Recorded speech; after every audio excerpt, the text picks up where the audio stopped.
এত বড় আজিমুশান ফজিলতুন্ন মাস, বরকতপূর্ণ মাস আমাদের মাঝে তশরিফ আনবেন। আমরা হায়াতে জিন্দগির মধ্যে আল্লাহ পাক যাতে এই আজিমুশান ফজিলতুন্ন মাস আমাদেরকে আমাদের হায়াতের বাজেটের মধ্যে দান করেন, উচ্চস্বরে বলুন আমিন।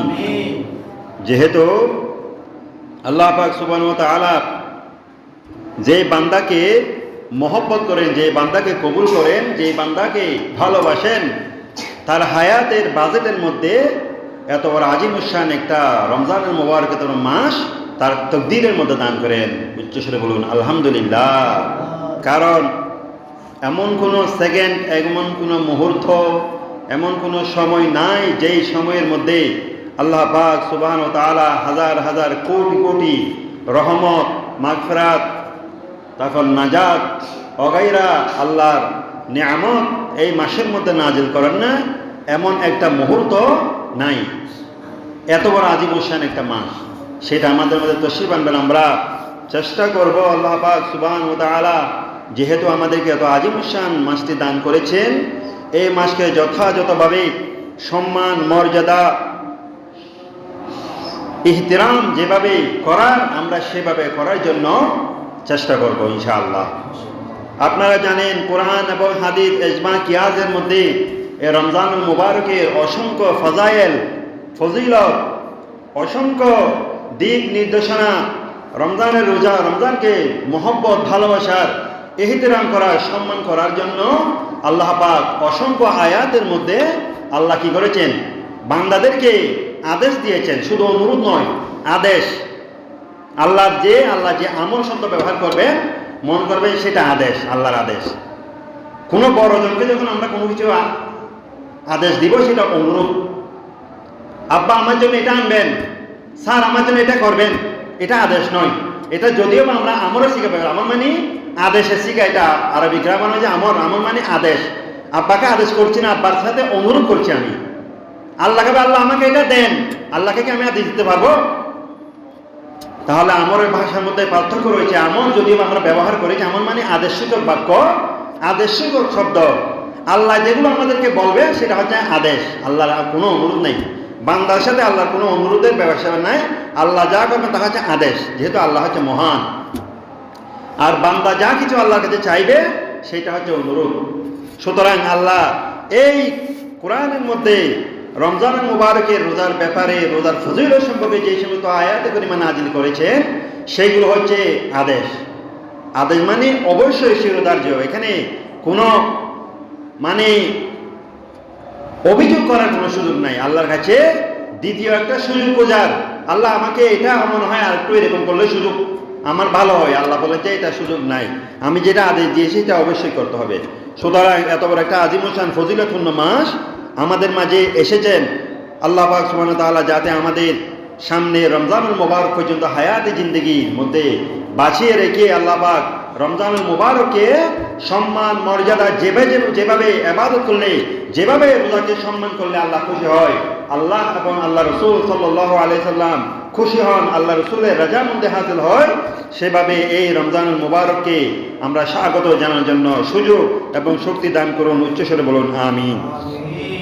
এই জন্য কোরআন যেহেতু রমজানুল মুবারকের ফজিলত হয়েছে, আল্লাহ পাক সুবহানাহু ওয়া তাআলা এই কোরআনের এই রমজানুল মুবারকের মতো আজিমুশান আল্লাহর কোরআন, আল্লাহর বিধান সম্বলিত মতে মুহাম্মদের জন্য যে বিধান, সমগ্র মানব জাতির জন্য যে বিধান নাজিল করেছেন সেটা এই মাসের মধ্যে কি করেছেন আল্লাহ পাক সুবহানাহু ওয়া তাআলা নাজিল করেছেন। কোরআন মাঝে যেটা আমরা আসমানের নিচে জমিনের উপর আল্লাহর সর্বশ্রেষ্ঠ কালাম বলে থাকি, আল্লাহর সাথে যদি কোনো বান্দা দুনিয়ায় থাকতে কথা বলতে চায় তার একমাত্র একটা মাধ্যম হচ্ছে, সেটা হচ্ছে কোরআন। কোরআনের ছাড়া দুনিয়ার মধ্যে মানুষ আল্লাহর সাথে আর কোনো কথা বলার সুযোগ নাই।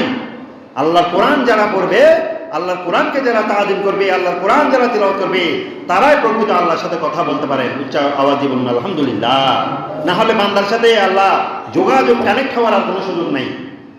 নামাজের মধ্যে বলেন, নামাজ আসসালাতু মিরাজুল মুমিনিন, মেরাজ আল্লাহর সাথে যেভাবে আল্লাহর নবী কথা বলেছেন নামাজের মধ্যে, কিন্তু নামাজের মধ্যে সেভাবে খুশু হুজু নিয়ে কি করা যায় না। আল্লাহকে তো আমি দেখছি না, কিন্তু আমার নিজ চোখে আল্লাহর কালাম দেখতে পাচ্ছি, এটা সেইতে বড় সৌভাগ্য আর কিছুই হতে পারে না। সুতরাং এই কোরআন নাজিল হয়েছে, আল্লাহ পাক সুবহানাহু ওয়া তাআলা কোরআন নাজিল করেছেন এই রমজান মুবারকের মধ্যে। আর হাজার মাসের চাইতেও শ্রেষ্ঠ যে রাত লাইলাতুল কদর, এই লাইলাতুল কদরও আল্লাহ পাক সুবহানাহু ওয়া তাআলা কি করেছেন, এই রমজানুল মুবারকের মধ্যে নাজিল করেছেন। সেই জন্য রমজানুল মুবারকের এত ফজিলত, এত মান মর্যাদা বেড়ে গিয়েছে। উচ্চ আওয়াজ দিয়ে বলুন আলহামদুলিল্লাহ। সেই জন্য আল্লাহ পাক সুবহানাহু ওয়া তাআলা কোরআনের মধ্যে বলেন, শাহরু রমাদানাল্লাযী উনজিলা ফীহিল কোরআন, আমি রব্বুল আলামিন রমজানুল মুবারককে এত সম্মান এত মর্যাদা দিয়েছি। এই জন্য এই রমজানুল মুবারকের মধ্যে আমি রব্বুল আলামিন আসমানের নিচে জমিনের উপর সর্বশ্রেষ্ঠ কালাম তথা আমার কালামুল্লাহ শরীফ এই কোরআন এই রমজানুল মুবারকের মধ্যে নাজিল করেছি। উচ্চ আওয়াজে বলুন আলহামদুলিল্লাহ। আমরা তো সারা বছর এই কোরআনকে কত অবহেলা করেছি, কোনোদিন আমরা তিলাওয়াত করার সুযোগ থাকলেও অনেক সময় তিলাওয়াত করি নাই। এই রমজান মুবারকতে কোরআন তিলাওয়াত করেছি, কিন্তু আগামী রমজান আসা পর্যন্ত ওই কোরআন পড়ে রয়েছে থাকের উপর, ধুলা বালির মধ্যে পড়ে রয়েছে। ওহে উম্মতে মুহাম্মদী, এখন সুযোগ এসেছে রমজান মুবারক তিলাওয়াত করার। যে মাসের মধ্যে কোরআন নাজিল হয়েছে সেই মাসে কোরআন তিলাওয়াত করার সুযোগ এসেছে। সুতরাং আর বসে থেকে লাভ নাই। যে কোরআনকে ভুলে গিয়েছেন, যে কোরআন তিলাওয়াত ভুলে গিয়েছেন, সেই কোরআনের তিলাওয়াত আবার শুরু করেন। আবার সেই অন্ধকার অন্ধ হৃদয়কে, অন্ধ কলবকে আবার কোরআনের নূরে নূরান্বিত করে কলবকে জাগ্রত করার সুযোগ এসেছে। আওয়াজ দিয়ে বলুন আলহামদুলিল্লাহ। সেই জন্য আল্লাহ রাব্বুল আলামিন বান্দা সারা বছর অনেক গুনার মধ্যে লিপ্ত থাকেন। গুনাহ করতে করতে করতে করতে তার অন্তরকে একেবারে অন্ধকারের মধ্যে নিমজ্জিত করে ফেলেছেন। ভালো মন্দ ডিটারমাইন করার, ভালো মন্দ পার্থক্য করার যে যোগ্যতা আল্লাহ পাক সুবহানাহু ওয়া তাআলা তাকে দিয়েছেন, সেই যোগ্যতা সে হারিয়ে ফেলেছে। এই জন্য আল্লাহ রাব্বুল আলামিন বলেন, তোমাদের জন্য এই রমজান মুবারকের সুযোগ রয়েছে, যে রমজান মুবারকের মধ্যে কোরআন তিলাওয়াতের মধ্যে, রমজান মুবারকের রোজার মাধ্যমে, সাহারি, ইফতার, তারাবি, খতমে কোরআন, খতমে কোরআনের মাধ্যমে, বিভিন্ন ইবাদতের মাধ্যমে তোমরা তাকওয়া অর্জন করার, আল্লাহ ভীতি অর্জন করার, আল্লাহ পাক সুবহানাহু ওয়া তাআলাকে ভয় করার যেই সাধনা, সেই সাধনা এই রমজান মুবারকের মধ্যে তোমরা করতে পারবে। ওই চাওয়ার যে বলুন আলহামদুলিল্লাহ। আমরা তাকওয়া এই যাবতীয় ইবাদত মানুষ করে থাকে একমাত্র তাকওয়া অর্জন করার জন্য। তাকওয়া না থাকবে, আল্লাহর ভয় না থাকবে, আপনি ইবাদতের মধ্যে মজা পাবেন না। আপনি দুনিয়ার মধ্যে পরিপূর্ণভাবে ইনসানে কামিল হতে পারবেন না, ইবাদতের মজা পাবেন না, আল্লাহকে ডেকে শান্তি পাবেন না যতক্ষণ আপনার এই অন্তরের মধ্যে, কলবের মধ্যে আল্লাহর ভয় না থাকবে। যদি ভয় না থাকে, আপনি তো মানুষের সামনে হয়তো আপনি সাধু সেজে বসে থাকবেন। যে মাত্র আপনি মানুষ থেকে একটু আড়াল হবেন, তখন আপনার ওই যে আপনার খারাপ মুখোশ রয়েছে সেটা বেশি উঠবে।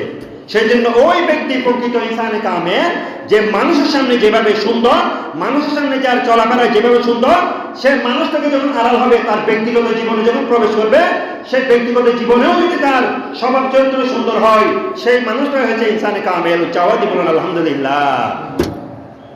আজকে আমরা ইনসানে কামেল হতে পারছি না কি জন্য? আমরা মানুষের সামনে একরকম আমাদের চরিত্র, কিন্তু যে মাত্র মানুষ থেকে আমরা আড়াল হব, ঘরের মধ্যে যাব, রুমের মধ্যে যাব, আমার ব্যক্তিগত জীবনে প্রবেশ করবো, তখন আমার অন্যটা সৌরভ বেশি উঠে।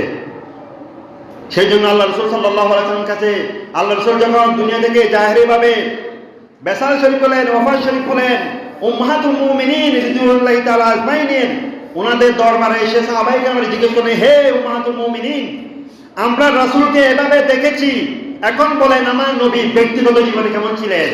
আমার নবী তো আমাদের সামনে দুনিয়ার মধ্যে সর্বশ্রেষ্ঠ নবী ছিলেন, আমরা জানি। আমরা আল্লাহ রাসূলের চরিত্র কি রকম ছিল সেটা আমরা আর আমাদের ভাষায় প্রকাশ করতে পারবো না, কিন্তু আমরা এখন দেখতে চাই আপনাদের কাছে, আপনাদের সাথে পারিবারিক জীবনে, ব্যক্তিগত জীবনে আমার নবী কেমন ছিলেন।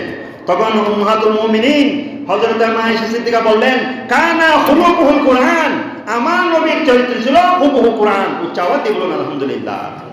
আর কোনো প্রশ্ন আছে তোমাদের? তোমরা কোরআনে যেভাবে দেখেছ, আমার নবীর চরিত্র ছিল হুবহু কোরআন। কোরআনের বাইরে আমার নবীর একটা কদমও চলতো না। সুতরাং আমার নবীর চরিত্র সম্পর্কে, ব্যক্তিগত জীবন সম্পর্কে তোমাদেরকে আমি আর এর বেশি বলতে পারবো না। আমার নবীর চরিত্র ছিল খুব কোরআন, কোরআন যেভাবে দেখেছে সেভাবে। তাহলে একটা মানুষ তখনও ইনসানে কামেল হয় যখন তার ব্যক্তিগত জীবন এবং পারিবারিক জীবন সমান হয়, সুন্দর হয়, সেই ইনসানে কামেল। সুতরাং এই তাকওয়া অর্জন করার জন্য আল্লাহ পাক সুবহানাহু ওয়া তাআলা একটা মাসকে সুযোগ করে দিয়েছেন আল্লাহর ভয় অর্জন করার জন্য, সেটা হচ্ছে রমজানুল মুবারক। কেননা আল্লাহ রাব্বুল আলামিন কোরআনের মধ্যে বলেন, ইয়া আইয়ুহাল্লাযীনা আমানু কুতিবা আলাইকুমুস সিয়ামা কামা কুতিবা আলাল্লাযীনা মিন ক্বাবলিকুম লাআল্লাকুম তাত্তাকুন। এই ইমানদারগণ, তোমাদের উপর রোজা ফরজ করে দিয়েছি, কামা কুতিবা আলাল্লাযীনা মিন ক্বাবলিকুম। তোমরা মনে করিও না আমি রব্বুল আলামিন শুধুমাত্র রমজানের রোজা তোমাদের উম্মতে মুহাম্মদের উপর ফরজ করেছি। নয় নয়, ইতিপূর্বে আমি অন্যান্য নবীদের উপরও, তাদের উম্মতের উপরও এরকম কোরআন, এরকম রোজা ফরজ করে দিয়েছি। উচ্চ আওয়াজে বলুন আলহামদুলিল্লাহ। আদম থেকে নিয়ে ঈসা রুহুল্লাহ পর্যন্ত আমি অসংখ্য নবীদের উপর এভাবে বিভিন্নভাবে রোজা ফরজ করেছি। কারো উপর আইয়ামে বিদের নামে রোজা ফরজ করে দিয়ে দিচ্ছি, কারো উপর একদিন পর একদিন রোজা ফরজ করে দিয়েছি, কারো উপর মুহররমের রোজা ফরজ করেছি, কারো উপর বিভিন্ন সময় আমি এভাবে কি করেছি, রোজা ফরজ করেছি, নফল রোজা ফরজ করে দিয়েছি। কিন্তু তোমাদের উপর, তোমরা উম্মত মুহাম্মদী মনে করিয়ে শুধুমাত্র তোমাদের উপর রোজা ফরজ করেছি, কামা কুতিবা আলাল্লাযীনা মিন ক্বাবলিকুম। তোমাদের পূর্ববর্তী নবীদের উপর, নবীদের উম্মতের উপর আমি কি করেছি, রোজা ফরজ করেছি। কি জন্য? লাআল্লাকুম তাত্তাকুন, তোমরা যাতে মুত্তাকি হতে পারো, আল্লাহ ভীতি তোমাদের অন্তরে অর্জন করতে পারো। রোজার মাধ্যমে তোমরা যাতে আমার প্রতি পরিপূর্ণ ভয় অর্জন করতে পারো, সেই জন্য আমি রব্বুল আলামিন তোমাদের উপর রোজা ফরজ করেছি। উচ্চ আওয়াজ দিয়ে বলুন আলহামদুলিল্লাহ।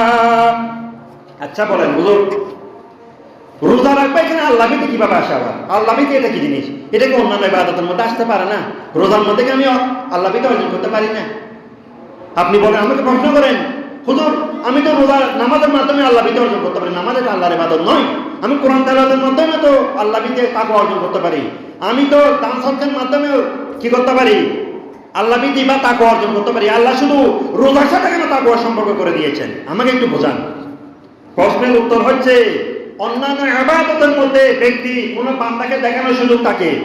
নামাজ পড়ছেন আপনি, কেউ একজন আপনাকে মুসল্লি বলবেন। রোজা আপনি দান করছেন, কেউ একজন আপনাকে দেখলে বলবে দানবী, হাজী মোহাম্মদ মহসিন, এরকম বলবেন। আপনি কি করেছেন, হজ করেছেন, আপনাকে কেউ হাজী বলবেন, আল হাজ লিখবেন। কিন্তু আপনি রোজা রাখবেন কাকে দেখানোর জন্য? কে আপনাকে রোজাদার বলবে? কেউ নয়। আপনি রোজা রাখছেন, আপনি মানুষকে বলেছেন ঠিক আছে আমি রোজা রেখেছি, কিন্তু আপনি মা বোনেরা যখন সামনের ঘরের মধ্যে থাকবেন, আপনি পিছনের ঘরে রান্নাঘরে গিয়ে যদি ডাকনা উল্টিয়ে তরকারির ট্যাক্সি থেকে যদি আপনি মাছ মাংস দিয়ে ভাত খেয়ে নেন, আপনার আমার মা বোনেরা কেউ জানবেন? কেউ জানবে না। কে জানবে? আল্লাহ বলেন যে বান্দা তুমি রোজা রেখেছ, তোমার রোজা দেখার মতো দুনিয়ার মধ্যে কারো সাধ্য নাই, শুধুমাত্র দেখার মালিক হচ্ছে আমি জানি তুমি রোজা রেখেছো কার জন্য। তুমি কি আমার জন্য রেখেছো নাকি তোমার বন্ধু বান্ধবীকে দেখানোর জন্য রেখেছো, সেটা কেউ জানবে না। শুধু রোজাটা রেখেছো আমাকে জন্য, কারোকে দেখানোর সুযোগ নাই। অন্যান্য ইবাদত দেখানোর সুযোগ রয়েছে, কিন্তু রোজাকে দেখানোর কোনো সুযোগ নাই। সেই জন্য একমাত্র রোজা আমার জন্য, আসওমু লি ওয়া আনা উজযা বিহি। এই জন্য তো বলেছি, অন্যান্য ইবাদতের জন্য বলি নাই। রোজা আমার জন্য, আমি তোমাকে সেই প্রতিদান নিজের হাতে দিব। যেহেতু রোজা রেখেছি শুধুমাত্র আমার জন্য। দুনিয়ার অন্যান্য ইবাদতের মধ্যে তুমি বান্দাকে দেখানোর সুযোগ আছে, কিন্তু রোজার মধ্যে কোনো সুযোগ নাই। কেউ দেখবেন আপনি কার জন্য রোজা রেখেছেন। সেই জন্য আল্লাহ বলেন এই রোজার মাধ্যমে তাকওয়া অর্জন করা যায়, অন্য কোনো ইবাদতের মাধ্যমে তাকওয়া অর্জন করা তত সহজ নয়। তাকওয়া মানে হচ্ছে আল্লাহ ভীতি, আল্লাহ ভয়। আপনি ইবাদতের মধ্যে অন্য মানুষকে দেখানো রিয়া চলে আসবে। আপনি একদিন, দুই দিন, 3 দিন দান করবেন, শেষ সময় আপনার একটা ফটো তোলা হলে মানুষকে দেখানোর সুযোগ চলে আসবে। হয়তো আপনার মনের মধ্যে চলবে, হাইরে আমি তো এতদিন দান করলাম, আজকে না হয় একটু দেওয়ার সময় একটু ফটো তুলে দিই, আজকে ওরকম মানুষকে এত টাকা দিলাম, একটা পিক তুললাম, রিয়া চলে আসলো। আপনি হজের মধ্যে গিয়েছেন, আল্লাহর ঘর তোর একটা ছবি তুললাম, আছে না, অ্যাভেলেবেল আছে না, ছবি তুলে দিচ্ছে না, রিয়া চলে আসলো। মানুষ দেখলো উনি আলহাজ, অর্থাৎ উনি যে হজে গিয়েছেন এটা একটু দেখাই দিলেন। তাহলে হজের মধ্যে রিয়া চলে আসলো। আপনি দানের মধ্যে রিয়া চলে আসলো। তারপরে নামাজের মধ্যে আপনি একদিন 2 দিন 3 দিন নামাজ পড়লেন, তাহাজ্জুদ নামাজ, আর একদিন মুখ ফসকে আপনার বন্ধুকে বলে দিলেন, বা বন্ধু আজকে রাতে একটু সকালে একটু উঠতে পারলাম না, সকালে একটু তাড়াতাড়ি উঠলাম, 4টার দিকে উঠলাম, একটু তাহাজ্জুদ নামাজ পড়ে ফজর নামাজ পড়ে একটু ঘুমাইলাম, তো সেই জন্য একটু আজকে তোর সাথে দেখা করতে দেরি হয়ে গেল, ওই বলে দিল। ওই যে গোপনে ইবাদত নামাজ, তাহাজ্জুদ নামাজটা বলে দিল রিয়া। তাহলে বলে দিল নামাজটা যে তাহাজ্জুদ নামাজ পড়তে উঠেছে, সেটা বলে দিল, রিয়া চলে আসলো। শয়তান বলে দিচ্ছে, বলছে তুই বল বল বল, তোর মধ্যে গোপন রাখিস না, বলে দেয়, ইবাদত সম্পর্কে বলে দেয়। এগুলো হচ্ছে রিয়া।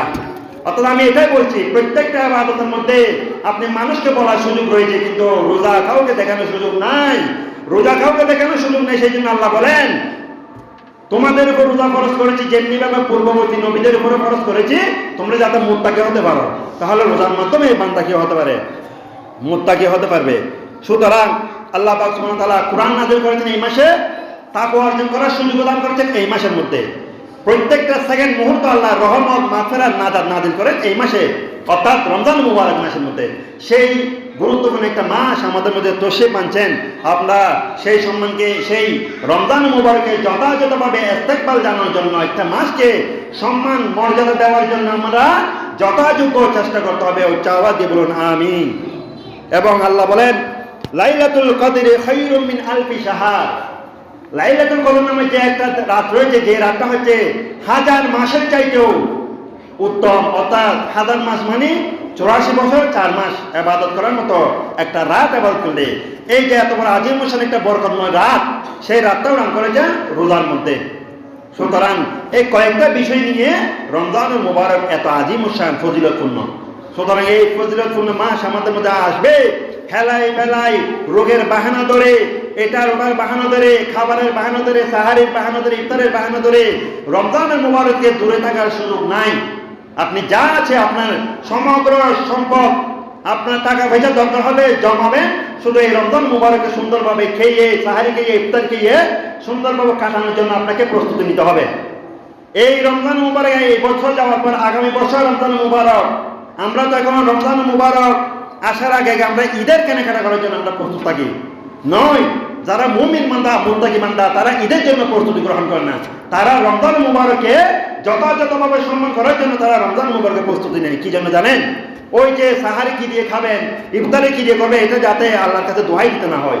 আল্লাহ আমি সাহারি খেতে পারি নাই ভালো করে, সেই জন্য রোজা রাখি নাই। আল্লাহ আমি ভালো করে ইফতার করতে পারবো না, সেই জন্য কি করি নাই, রোজা রাখি নাই, এরকম বাহানা যাতে দিতে না পারে, সেই জন্য রমজান মুবারকের জন্য আপনার বাজেট নির্ধারণ করেন। সরকার দেশ চালানোর জন্য যেভাবে 1 বছরের বাজেট নির্ধারণ করেন, আপনি এত বড় একটা মাস ইবাদতের মাঝে আপনার কাছে আসবেন, শারীরিকভাবে মানসিকভাবে টাকা পয়সা দিয়ে আপনাকে এই মাসকে সম্মান জানানো, ইস্তেকবাল জানানোর জন্য, স্বাগতম জানানোর জন্য, ওয়েলকাম জানানোর জন্য আপনাকে প্রস্তুত থাকতে হবে। আল্লাহর কাছে কোনো কিছু দিয়ে, রূপ সুখ দিয়ে আপনি কি করতে পারবেন না, আল্লাহর কাছে পার পেতে পারবেন না। কিন্তু আমরা কতই দয়াবান, কতই মেহেরবান। আপনি যদি অসুস্থ হন, আপনি কি করবেন না করবেন, সফর থাকলে কি করবেন না করবেন, আল্লাহ সেটা বলে দিয়েছেন, সেটা বিধানও আছে। কিন্তু সুস্থ থেকে আপনি যদি রোগের বাহানা দিয়ে, খাবার দাবারের বাহানা দিয়ে, ডায়াবেটিসের বাহানা দিয়ে, বিভিন্ন রকম বাহানা দিয়ে রোজা থেকে দূরে থাকেন, সেটার জন্য আল্লাহ পাক সুবহানাহু ওয়া তাআলা পাকড়াও করবেন। জোরে শুরু করুন নাউযুবিল্লাহ।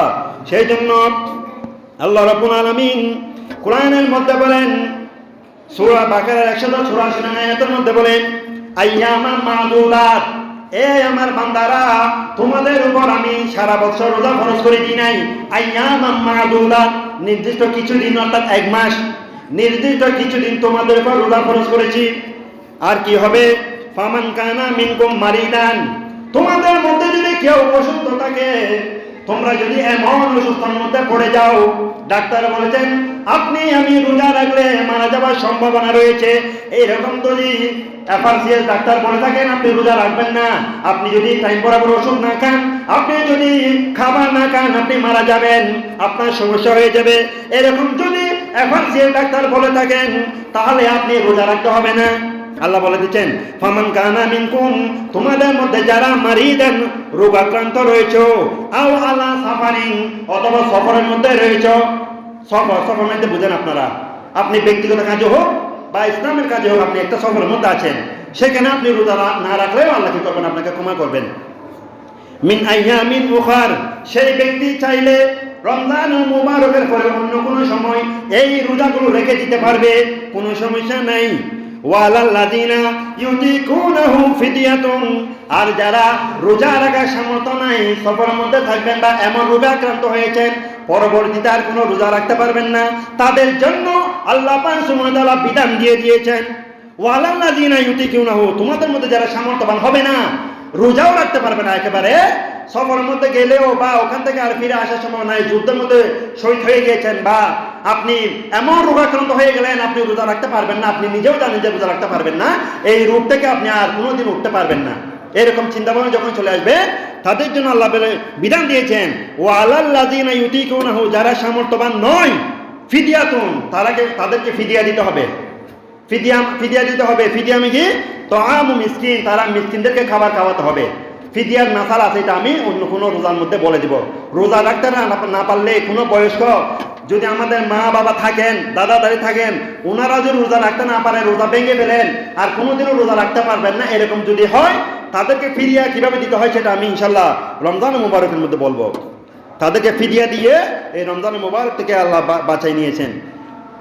ওয়ামান তাতাওয়া খায়রান, আর যে ব্যক্তি রোজা রাখার সামর্থ্যবান, সে সফল থাকলেও রোজা রাখতে পারবে।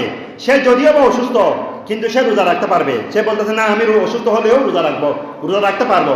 উনি যদি বলেন, ডাক্তার বলছেন আপনি রোজা রাখবেন না, কিন্তু উনি বলতেছেন না ডাক্তার সাহেব আপনি বলছেন মানা করতেছেন ঠিক আছে, কিন্তু আমি রোজা রাখতে পারবো। সেই জন্য আল্লাহ বলছেন ওয়ামান তাতাওয়া খায়রান, যদি তুমি রোজা রাখার সামর্থ্যবান হও রোজা রাখো, খায়রান, এটা তোমার জন্য উত্তম হবে, তোমার জন্য উত্তম হবে। তুমি কেন রোজা ভাঙবে? তোমার জন্য রোজা রাখাটা উত্তম, যদি রাখতে পারো রাখো। আর কি? ফাহুয়া খায়রুল লাহুম, এটা তোমাদের জন্য ভালো হবে।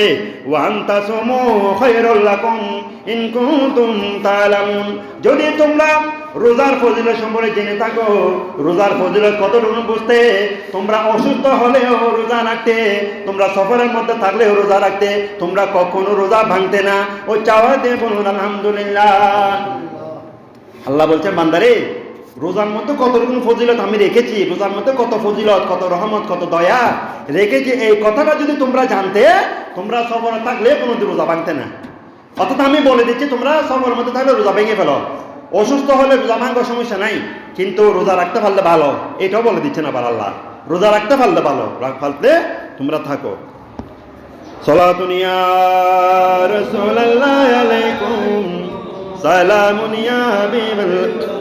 অন্য আয়াতের মধ্যে আল্লাহ পাক সূরা 185 নং, 84 এবং 85 পাশাপাশি আয়াতের মধ্যে আল্লাহ বলছেন শাহরু রমাদান আল্লাযী উনজিলা ফীহিল কুরআন, রমজান মুবারক এমন একটা মাস যে মাসের মধ্যে আমি আসমান নিচে জমিনের পর সর্বশ্রেষ্ঠ কালাম নাজিল করেছি। উচ্চ আওয়াজ দিয়ে বলুন আলহামদুলিল্লাহ। দুনিয়ার মধ্যে এমন কোন রাইটার নাই যে কিতাব সম্পর্কে নিজে বলতে পারবেন আমি যেই কিতাব লিখেছি, যে বইটি লিখেছি, এই বইয়ের মধ্যে কোনো ভুল নাই, ভ্রান্তি নাই, এটা সঠিক কোনো রাইটার লিখতে পারে নাই। কিন্তু আল্লাহ বলছেন যালিকাল কিতাবু লা রাইবা ফি, এটা এমন একটি কিতাব, এমন একটি গ্রন্থ, যে গ্রন্থের মধ্যে কোনো ভুল ত্রুটি নাই, এমনকি সন্দেহ পর্যন্ত নাই। সন্দেহ করলে ঈমান হারা হয়ে যাবে তোমরা। সেরকম একটা কিতাব আল্লাহ কোরআন এই মাসের মধ্যে নাজিল করেছেন। কি করেছেন? উনজিলা ফীহিল কুরআন হুদাল লিন্নাস, এই কোরআনের মধ্যে আল্লাহ বান্দাদের জন্য হেদায়েত রেখেছেন।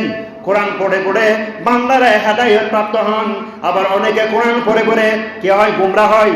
কোরআন পড়ে কেউ কি হয় হেদায়েত হয়, কোরআন পড়ে আবার কেউ কি হয় গুমরাহ হয়। কোরআনের মর্ম অর্থ যদি বুঝতে না পারে আপনি গুমরাহ হবেন।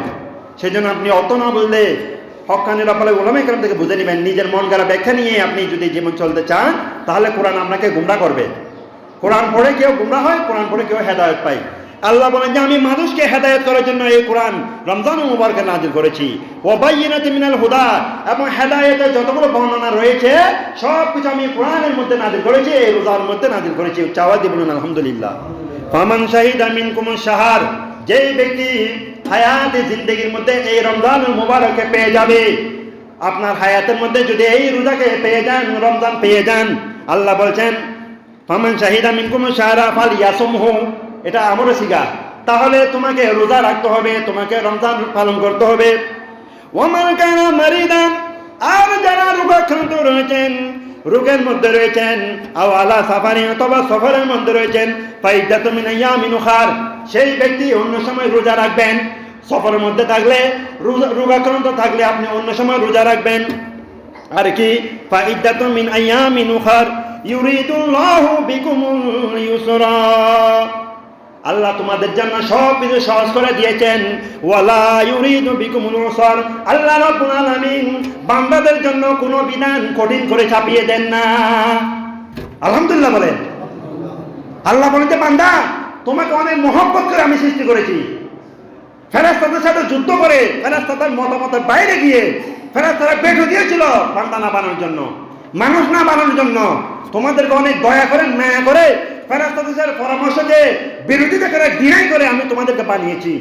আমি রব্বুল আলামিন তোমাদের জন্য কোনো বিধান তোমরা পারবে না এরকম কোনো বিধান তোমাদের জন্য চাপিয়ে দিব না। এটা আমার বিধান নয়, এটা আমার জ্ঞান মধ্যে পড়ে না, আমার কুদরতি এই বিধানের মধ্যে পড়ে না। তোমাদের কোনো বিধান চাপিয়ে দেব, তোমাদের জন্য কঠিন হবে এরকম বিধান চাপিয়ে দিব না।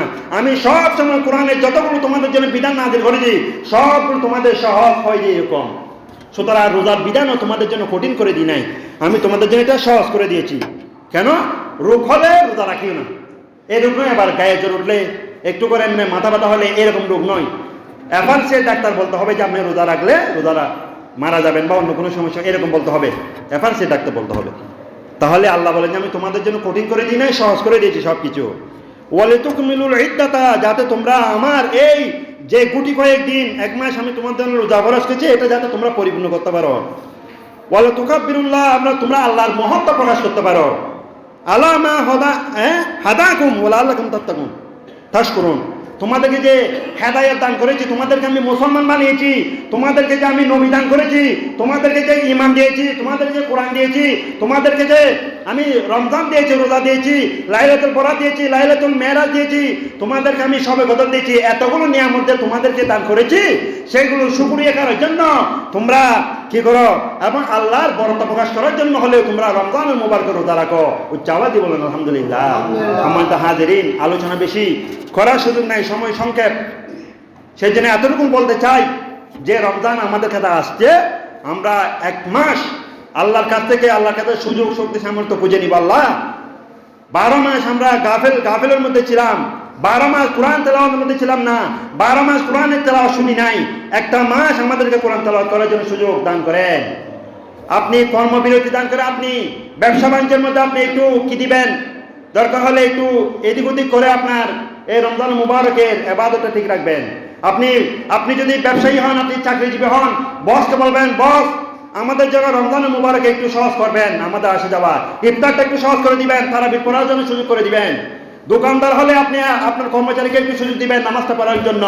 আপনি ব্যবসায়ী হলে আপনার কর্মচারীকে একটু সুযোগ দিবেন।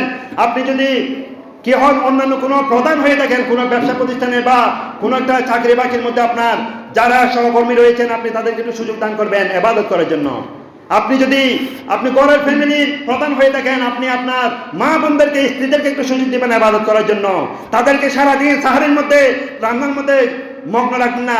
আপনি সারাদিন তাদেরকে ইফতারের মধ্যে মগ্ন রাখবেন না। আপনি সারাদিন তাদেরকে পারিবারিক কাজের মধ্যে চেপে ধরবেন না। ইফতার দরকার হলে একটু এদিক ওদিক হবে। প্রত্যেকদিন পেঁয়াজু, প্রত্যেকদিন বেগুনি, প্রত্যেকদিন এটা বানাতে হবে সেরকম কোনো কথা নয়। আপনি যাকে একটু ইফতার করতে পারেন, যেটাকে শান্তি পান, ইবাদতের প্রতি ফোকাস দিতে হবে। সাহারির প্রতি নয়, ইফতারের প্রতি নয়, খাবারের প্রতি নয়, ফোকাস হচ্ছে ইবাদতের প্রতি। মা বোনদেরকে একটু সুযোগ দিবেন। এটা কেন রান্না করে নাই, সাহারির মধ্যে চিংড়ি কেন রান্না করে নাই, ফ্রাই কেন করে নাই, এটা কেন করে নাই, এইভাবে করবে আল্লাহর কাছে আপনি ধরা খেয়ে যাবেন। আপনি সুযোগ দেন নাই। আপনি পরিবারের প্রধান, আপনি চাইলে বলতে পারতেন হে আমার স্ত্রী এত বেশি চাপাচাপি করার দরকার নাই, আপনি এটা করেন, এটা করেন, দুইটা জিনিস করেন, আমরা এটাকে সন্তুষ্ট, আমরা এটাকে ইবাদত করব। এরকম দুনিয়াটা হচ্ছে সহজ, কঠিন করবেন না। ইসলামী বিধান কঠিন করবেন না, সহজ থাকবে। সহজ করার জন্য চেষ্টা করবেন, তাহলে দেখবেন আল্লাহর রহমত আপনার পরিবারের মধ্যে, সমাজের মধ্যে, রাষ্ট্রের মধ্যে আল্লাহ নাজিল করবেন। উচ্চাওয়াজি বলুন আলহামদুলিল্লাহ। ওয়া আখিরু দাওয়ানা আনিল হামদুলিল্লাহি রাব্বিল আলামিন। আসসালামু আলাইকুম ওয়া রাহমাতুল্লাহি ওয়া বারাকাতুহু। যারা সুন্নাত পড়েন চালাকে সুন্নাত পড়েন, ইনশাআল্লাহ রমজান মুবারকে আরো আলোচনা, আরো মাসালে অন্য কোনো জুমার মধ্যে আমরা আলোচনা করব। আসসালামু আলাইকুম ওয়া রাহমাতুল্লাহি ওয়া বারাকাতুহু।